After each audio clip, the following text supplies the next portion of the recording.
అలానే మిత్రపక్షాలని ఎవరైతే ఆనందం ఉన్నాడో, అలానే జనసేన పార్టీ ఎవరైతే వింతం ఉందో వాళ్ళందరినీ కూడా కలుపుకుంటా పోయి, ఎందుకంటే వాళ్ళు కూడా ఎక్స్పెక్టెడ్ కన్సల్టెడ్ క్యాండిడేట్స్ కాబట్టి, గౌరవనీయులు కాబట్టి వాళ్ళందరినీ కూడా నేనే దగ్గరికి వెళ్లి వాళ్ళతో మాట్లాడుకుని ఏ రకంగా ముందుకు పోవాలి, ఏ రకంగా ఈ జగన్మోహన్ రెడ్డి ప్రభుత్వాన్ని, అలానే ఇక్కడున్న మధుసూదన్ రెడ్డిని ఏ రకంగా అంతం చేయాలి, వీళ్ళు చేసిన అరాచకాలు ఏ రకంగా పబ్లిక్ లో తీసుకుపోవాలి అనే దాని మీద చర్చించి ముఖ్యంగా ఇది చెప్పదలుచుకున్నాను. క్యాడర్ అందరికి కూడా, తెలుగుదేశం క్యాడర్ అందరికి కూడా పిలిపిస్తాను.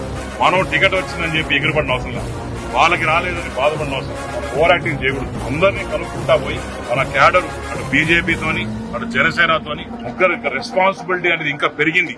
మన భుజ సందాల మీద ఇంకా బరువు పెరిగింది. టికెట్ వచ్చానే సరిపోదు, పండగ కాదు. అందరూ